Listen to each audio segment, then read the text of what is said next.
All rise.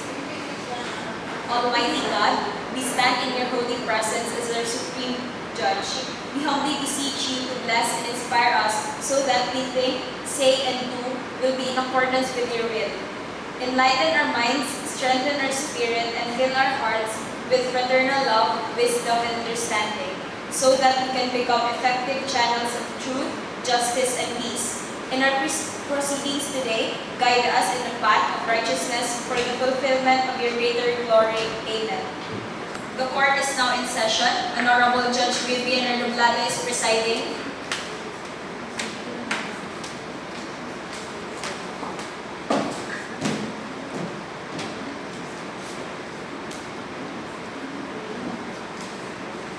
Thank you. Please be seated. Good morning, ladies and gentlemen. Calling case number 9456, People of the Philippines versus Christine Mondragon is now in session. Are both sides ready? Yes, ready for the people, Your Honor. Ready for the defense, Your Honor. City Prosecutor Dwight Morales and Feby Basalonia for the prosecution, Your Honor. And Attorney Faith Leaga and Attorney Raanan Gillon respectfully appearing for the defense, Your Honor. Kindly read the charges in the plea. Article 2 of the 1987 Philippine Constitution, Section 12 states that the state recognizes the sanctity of family life and shall protect and strengthen the family as a basic autonomous social institution. It shall equally protect the life of the mother and the life of the unborn from conception. The natural and primary right and duty of parents in the rearing of the youth for civic efficiency and the development of moral character shall receive the support of the government. The undersigned accuses Christine Mondragon of the crime of murder committed as follows: that on or about December 16 of 2018 at around 9:15 p.m.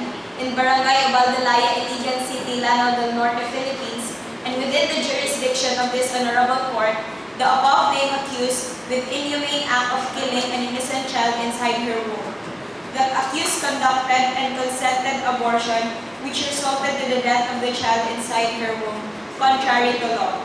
People of the Philippines versus Christine Mondragon, criminal case number 9456 for the crime of murder under Article 256, 258, and 259 of the Revised Penal Code of the Philippines. Do you understand the allegations of the facts? Yes, ma'am. What is your plea? Not guilty. Let's proceed with the case. Prosecution, are you ready? Yes, Your Honor, and I would like to proceed. Good afternoon, Your Honor. First of all, let's discuss the Abortion Act of 1987, which is one of the most important acts and a sensitive topic which we have to encounter. One of the things that we need to discuss when it comes to Filipino traditionalistic views. And one of these things is that we Filipinos believe that once a man is killed, it is murder. And also, every young individual, especially those that are still being formed, we are considering them as a living individual, and we need to practice their rights because they are living individuals who are equal to those people who practice their own rights. And another thing, ladies and gentlemen, I would like to appeal Your Honor that as one of the beliefs in our country today, Catholicism believes that all lives belong to God, the God the Father, who created life. And if we kill life, we are violating His will, and we are violating all the rights and all the privileges that these lives that we kill. And I would like now to proceed for the case, Your Honor. Defense, are you ready to begin? Yes, Your Honor. You may now present your opening statement.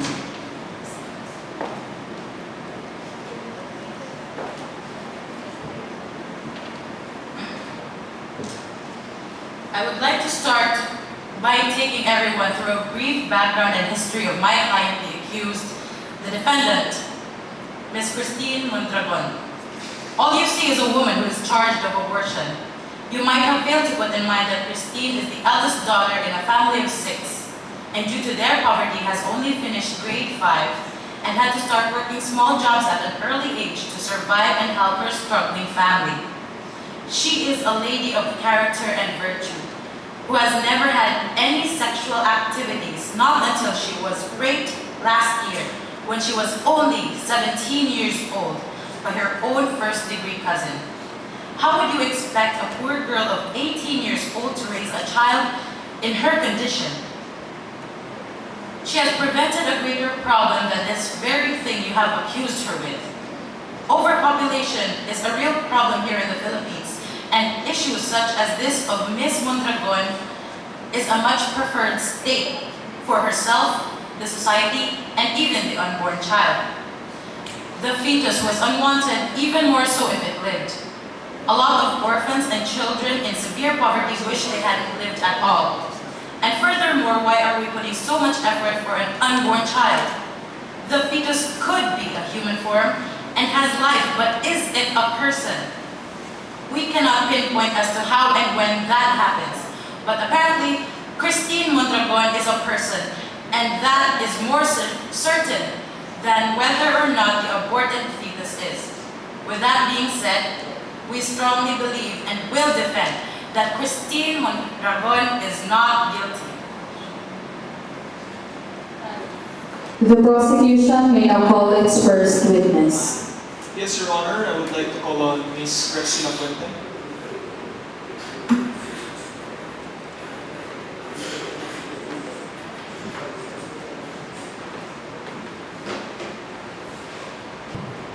Introduce yourself.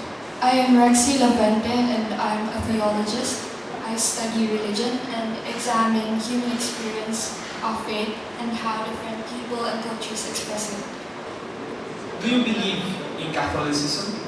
Yes, How do you see Ms. Christine Puente? I'm Objection, Your Honor. Objection sustained. Rephrase your question. Okay, I would like to rephrase my argument. What is the basis of human life? so according to the works of Saint Thomas Aquinas, ensoulment occurs 40 days for boys and 90 days for girls after conception. Nothing further. Does the defense wish to cross-examine the witness? Yes, Your Honor. Sister Lafuente, what is the basis of ensoulment? Are you actually saying that the fetus may be aborted before 40 days?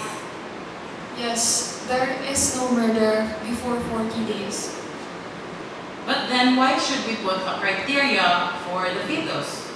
The church believes that at the moment of conception, the embryo gains their soul. And if we abort the baby before 40 days, then it is already a sin of murder. So you're saying that this life would be killed in 40 days, and your belief that life should never be killed, right? We refer to it as a life form because it has a potential to become a person. So how different is abortion to taking pills and contraceptives if we're protecting the welfare of this potential? Shouldn't we consider both acts as immoral? Taking birthing pills prevents pregnancy to happen, and without pregnancy, there would be no conception, and without conception, there would be no ensoulment. No further questions, Your Honor. Does the prosecution have any more witnesses? Yes, Your Honor. We would like to call Dr. Raanan.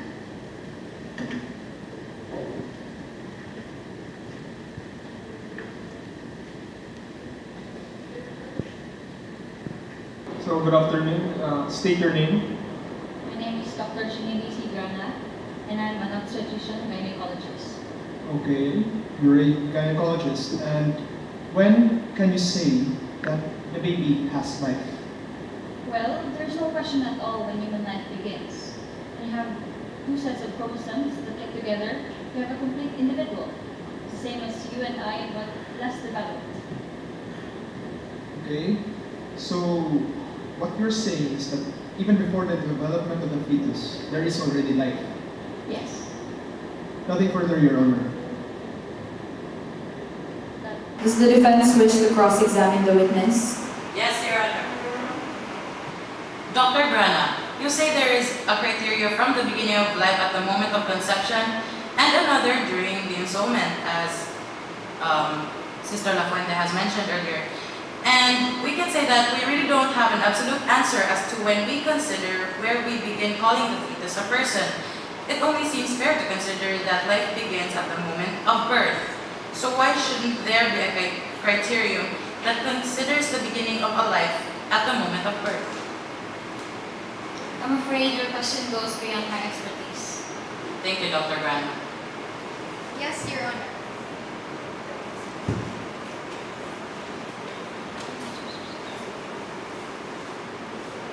Dr. Grana, can you share with us the concept of viability? Yes, the concept of viability, or also referred to as recurrent viability, is a stage of fetal maturity that ensures a reasonable chance of extrauterine survival, or in layman's terms, fetal survival rate outside the womb with active intervention and intensive care. The crucial time window for this is 25 weeks and above. So you're saying that infants and fetuses are the same in the way that they are independent of the mother, implying that the fetus have reached its viability with the help of suitable intensive care. So, Dr. Grana, how does this suitable intensive care works? Well, after delivery, the infant will be transferred to the neonatal intensive care unit where they will receive all around the clock care from a team of experts. They would be placed in either a heated open cot or a covered incubator. There are also several equipments and medical technologies that are available for the baby. Various monitors, incubators, ventilators, just to name a few. So it is true that human being inside the room can still survive if that intensive care was given? Yes. Nothing further. Does the prosecution have any more witnesses? Yes, Your Honor. Can we call on Ms. Turno?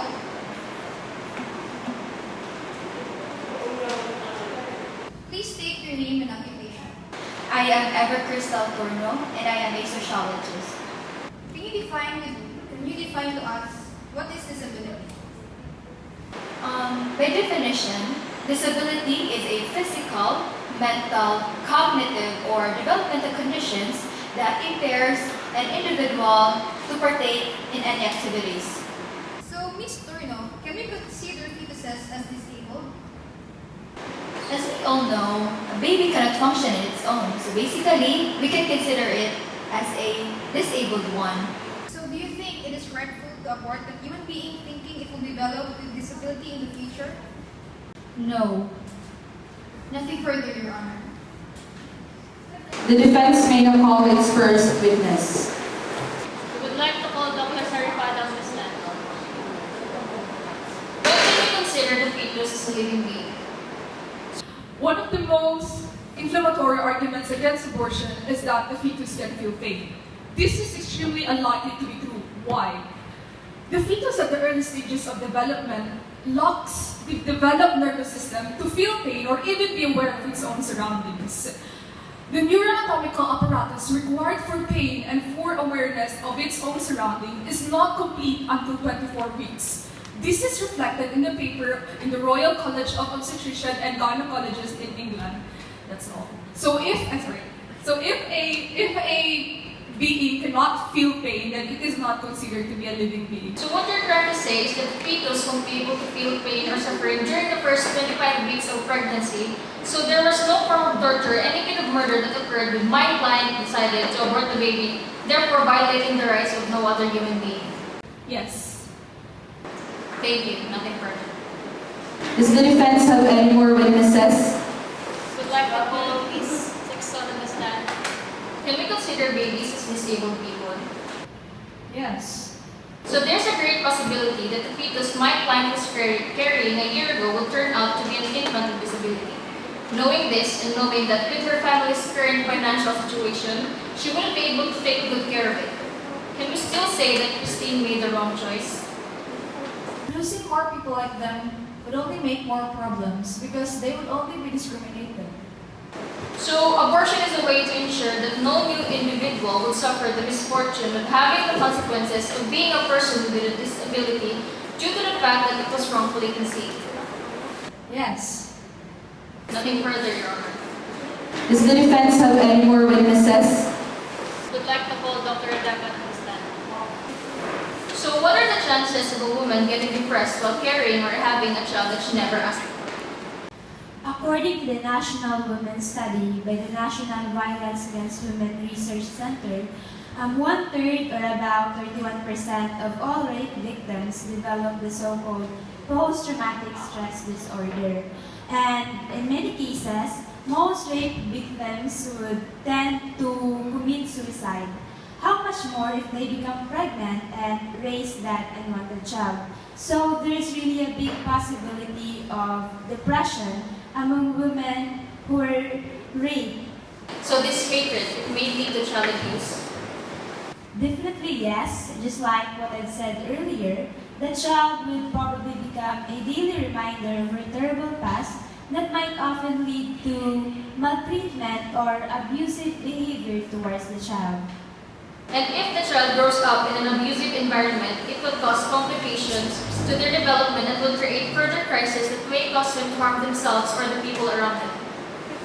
Any form of abuse, maltreatment, and neglect have a negative effect towards the child. Many would suffer low self-esteem, feelings of guilt, or even blaming themselves for being the product of rape. And many would also think of committing self-harm or suicide. So, abortion is the best option. Well, in Christine's case, yes, considering that she is poor and emotionally unstable. Thank you. Nothing further. Thank you. The prosecution may now present its final statement. So once again, good morning, ladies and gentlemen. This case is a case about choices. Choices made by our defendant, Christine Mondragon, wherein a life of an innocent human being was taken away. Taken away because our defendant chose to murder a human being inside her womb without reasonable doubt. As have been stated, the fetus inside her womb was considered to be human, even at the moment of its conception. It has soul and have reached its ensoulment. Furthermore, that person have reached its viability, wherein it became independent and it can be made possible with the help of suitable intensive care. But still, she made her selfish decision. Also independent in a way that at the moment of its viability, it became a person with its own legal rights, that unfortunately taken away by Christine Mondragon. Lastly, based on the testimonies, there could be no doubt that fetus was considered to be disabled, and pulling it out, thinking it will develop a disability in the future, is a pure act of discrimination and hostility as for differently abled persons. The testimonies made by our witnesses has clearly shown that Ms. Mondragon has committed a crime. A person commits the crime of murder when he first perform an act or acts which cause the death of another. Second, when he intended to kill or do great bodily harm to another. And third, was not justified in killing the other person under circumstances. We ask that you return only the verdict that this evidence support and fairness demands. A verdict finding the defendant, Christine Jane Mondragon, guilty of the crime of murder. Thank you. Thank you. The defense may now present its final statement. Your Honor, Christine Otek was a victim. She was a victim a year ago when she was raped and impregnated by her cousin, and she is a victim right now as she stands in front of you for a choice she made to ensure her health and to ensure for herself a future that will be under her own terms and conditions. There may be debates or many arguments as to when a fetus can be considered as a human individual, but standing right in front of you is a real concrete human being who deserves her rightful human rights. Therefore, Christine Otek is not a mother. She's a person who is not guilty of the crimes and allegations accused of her. Thank you, Your Honor. Wherefore, finding the accused, Christine Mondragon, guilty beyond reasonable doubt of the crime of abortion as defined under 256 of the Revised Penal Code and hereby sentence her to suffer the penalty of reclusion temporal. Being no further business before the court, I hereby declare court adjourned.